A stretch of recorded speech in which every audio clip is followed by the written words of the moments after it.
Hello friends, आज हम start करते हैं second lesson periodic classification of element science part 1 का।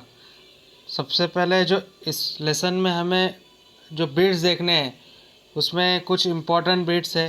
एलिमेंट्स और and their classification, Dobereiner triads, Newlands law of octave, Mendeleev's periodic table, modern periodic table.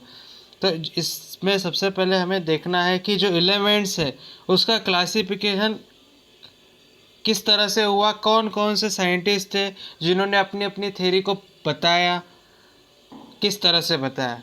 Okay, जैसे कि कुल 118 elements जो थे अभी तक है हमारे पास पीरियोडिक टेबल में। उसके पहले जो बहुत सालों पहले 1800 ईस्वी सन पहले 1800 ईस्वी सन में 30 ही एलिमेंट हमें पता थे, जिसके जो हम उसका हम क्लासिफिकेशन मेटल नॉन मेटल के तरीके से करते थे। अब जो है मेटालॉइड्स भी हम यूज़ करते, मेटल नॉन मेटल और मेटालॉइड्स। मेटालॉइड मीन्स जो मेटल भी है और नॉन मेटल्स भी आते हैं। तो क्लासिफिकेशन ऑफ एलिमेंट्स में जितने भी साइंटिस्ट हैं उन्होंने अपनी अपनी थ्योरी को बताया है। एलिमेंट कैसे क्लासिफाइड हुआ, डोबे-राइनर ने अपने तरीके से बताया, न्यूलैंड ने अपने तरीके से बताया, मेंडेलीव साइंटिस्ट ने उसका पीरियोडिक टेबल बताया, और उसके ऊपर मॉडर्न पीरियोडिक टेबल किस तरह से तैयार हुआ वो बताया गया। तो आज इसके बाद हम देखते हैं डोबे-राइनर राइट्स। जो डोबे-राइनर नाम का एक साइंटिस्ट था जिसके कुछ इम्पोर्टेंट उसने भी क्लासिफिकेशन के ऊपर बहुत जोर दिया। उसने कुछ एलिमेंट्स के बारे में बताया कि उस जैसे कि कुछ पॉइंट्स है। In 1870 the scientist Dobereiner suggested that the properties of elements are related to their atomic mass. जो डोबे-राइनर था उसने कहा कि जो प्रॉपर्टीज़ एलिमेंट्स के जो प्रॉपर्टीज़ है वो रिलेटेड है उसके एटॉमिक मासेस से। He made a group of 3 elements, each having a similar chemical property. उसने कहा अगर हम group of 3 elements, he made up of a group of 3 elements, group of 3 elements जिसकी सिमिलर फिजिकल प्रॉपर्टीज़ है उसको हम क्या बोलेंगे, ट्राइड्स। ट्राइड्स मीन्स 3, मतलब क्या हो गया, 3 एलिमेंट्स लिए उसकी अगर सिमिलर केमिकल प्रॉपर्टीज़ है उसको क्या कहेंगे हम, triads. He arrange the 3 elements each tried in an increasing order of the atomic masses and show that the atomic masses of middle element was the approximately equal to mean of the atomic masses of the other 2 element.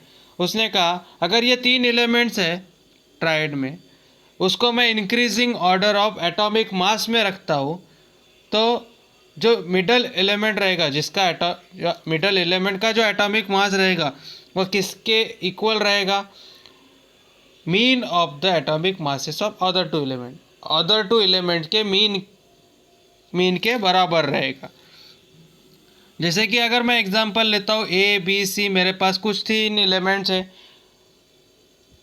अब इसमें क्या होगा, ए की value अगर मैं 5 लेता हूँ, सी की वैल्यू अगर मैं 5 लेता हूँ और दोनों का मीन निकालता हूँ तो 10/2 क्या आ गया, 5। क्या जो 5 रहेगा वो किसके बराबर रहेगा, मिडल ऑफ द एलिमेंट के बराबर रहेगा, उसके एटॉमिक मास के बराबर। यह सिर्फ सिंपली एक एग्जांपल है। अगर मैं 3 एलिमेंट लेता हूँ ट्राइड में, लिथियम, सोडियम, पोटेशियम, अगर मैं 3 एलिमेंट ट्राइड में लेता हूँ, element 1 actual atomic mass denote by A. Lithium का एटॉमिक मास है 6.9। Element 2 mean is equal to A plus C by 2। यहाँ पर है atomic mass, actual atomic mass sodium का कितना है 23। Element 3 atomic mass C, potassium 39.1। यहाँ पर लिथियम का एटॉमिक मास जो है 6.9 है, पोटेशियम का एटॉमिक मास 23 है, सोडियम का एटॉमिक मास 23 है, पोटेशियम का एटॉमिक मास 39.1 है, अब मीन निकालता हूँ, जो middle of the element, okay, middle of the element कौन सा है मेरा, सोडियम है। सोडियम का एटॉमिक मास कितना है, 23। तो अब मीन जो रहेगा वो किसका किसका रहेगा, लिथियम और पोटेशियम का रहेगा।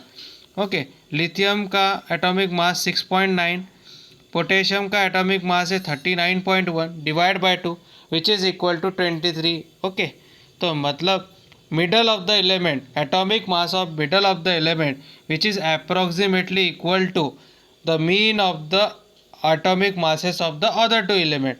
जो सोडियम का एटॉमिक मास था 23, दोनों की एडिशन जो अदर टू एलिमेंट्स थे लिथियम और पोटेशियम के का मीन जो आया वो कितना आया, 23, मतलब वो उसके बराबर आया। तो यह था डोबे-रायनर के नियम के बारे में। नेक्स्ट बिट हम देखेंगे Newland law of octaves. Newland ने उसका नियम क्या बताया, यह हम नेक्स्ट बिट में देखेंगे। अगर आपको यह वीडियो अच्छा लगा होगा तो प्लीज़ लाइक करें, सब्सक्राइब करें। Okay, thanks.